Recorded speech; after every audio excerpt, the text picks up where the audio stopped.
I'm Sarah Faraday. Today I'm here to show you how to make ribeye 3 ways. We're gonna start out with a breakfast burrito. Now you think a ribeye breakfast burrito is sacrilegious. I probably thought so too initially, but it will blow your mind. So follow me through how to make this. You don't wanna miss making this at home.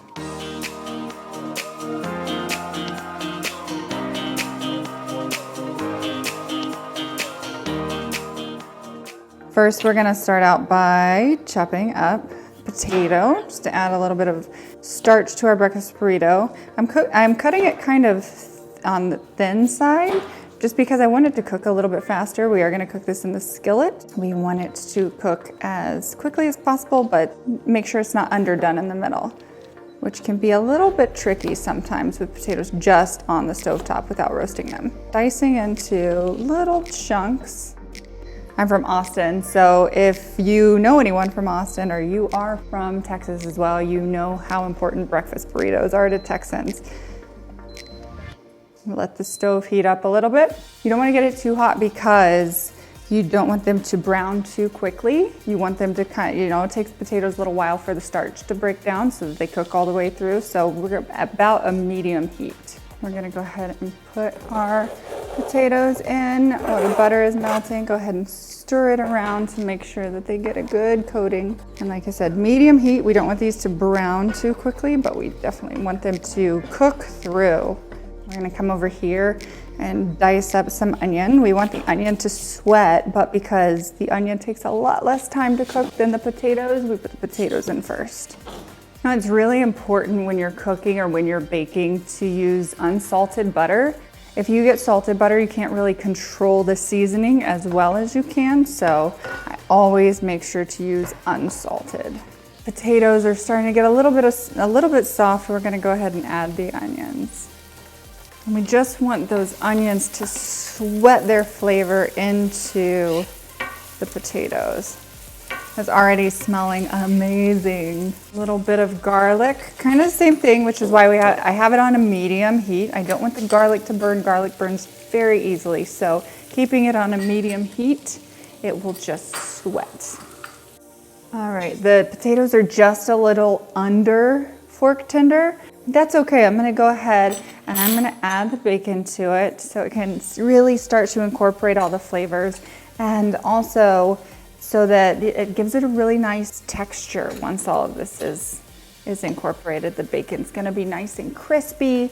Those potatoes are gonna add a little bit of a bite to it, and then the succulence of this ribeye is just gonna be out of this world. I'm literally salivating right now. And while that's crisping up, I'm just gonna go ahead and slice my avocado for it. I really like to put avocado on my breakfast burritos. It's because it almost adds this really nice creaminess to it, but it's also fresh. And it's really important, especially when using so many fatty and heavy ingredients, that you have a little bit of freshness to it. All right, so this is starting to crisp up really nicely. You can see those nice brown edges. We're starting to get a little bit of gold on those potatoes. That butter is just bubbling. Cooking it on medium heat is also important too, so you don't burn the butter. All right, now that that's starting to get really nice, crisp gold edges, I'm gonna go ahead and I'm gonna add the ribeye to it.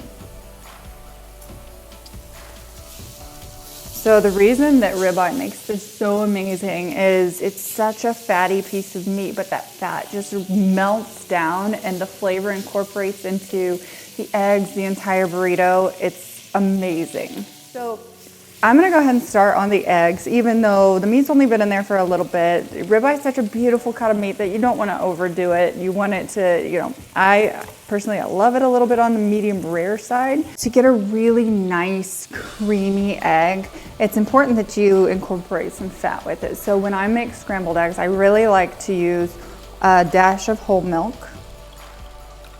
And then I also like to, and we're gonna top it off with a little bit of sour cream, but I like to use some whole fat sour cream actually in the eggs. I think it adds a little bit of a nice flavor to it. And then go ahead and we're going to whip this up. Looks like that's cooking very nicely.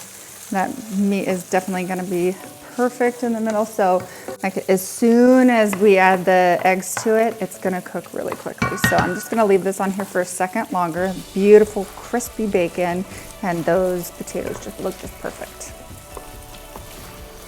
I increased the heat just when I put the ribeye in to more of a medium high to continue to get that crispiness on the bacon, but also to get a little bit of a sear on the meat.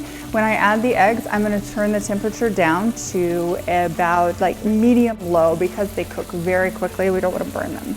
I've just reduced the heat on this, and we're going to go ahead and fold in our eggs. Oh, this is gonna be so good. Look at that egg to meat to potato ratio.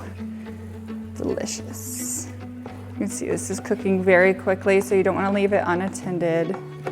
I like to add some cheese on top, but I also like to incorporate some cheese while I'm actually cooking it so that I can get the stringiness inside of the actual eggs.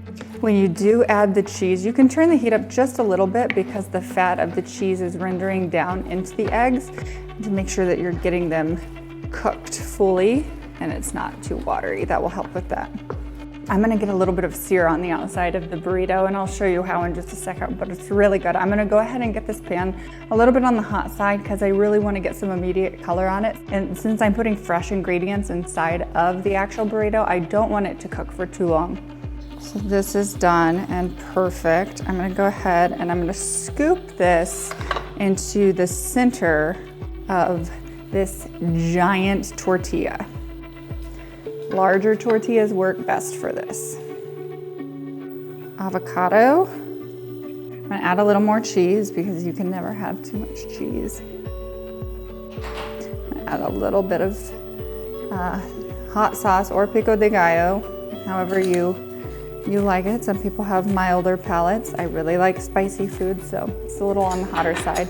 All right, so I'm gonna go ahead and just to make sure that we don't lose any of this awesome breakfast burrito goodness, fold those sides in. I'm gonna bring this over here, and then that's why the big tortillas definitely are where the money is at. Our pan is nice and hot. I'm gonna throw some butter in here so we can just, it's delicious. It's sizzling up, nothing like the sound of butter as it hits the pan, it's so good. All right, and then I'm gonna put this in this side down. Throw a little more butter in there just to get a nice little golden crispiness on the actual breakfast burrito. It's so good. Like I said, the pan is a little bit on the warmer side because we wanna get color on both sides of this, but we don't wanna overly cook the freshness that we have inside. There we go, look at that, perfect. And when you're flipping this, you want to be aware of which side you put down first because you want to make sure that you're flipping it away from the side that you put down so it doesn't come apart. Amazing. Look at that. Do you hear that?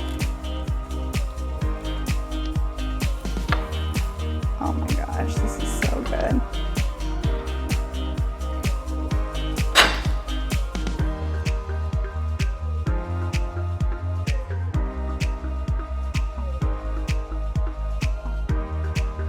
And that is how I make my perfect ribeye breakfast burrito.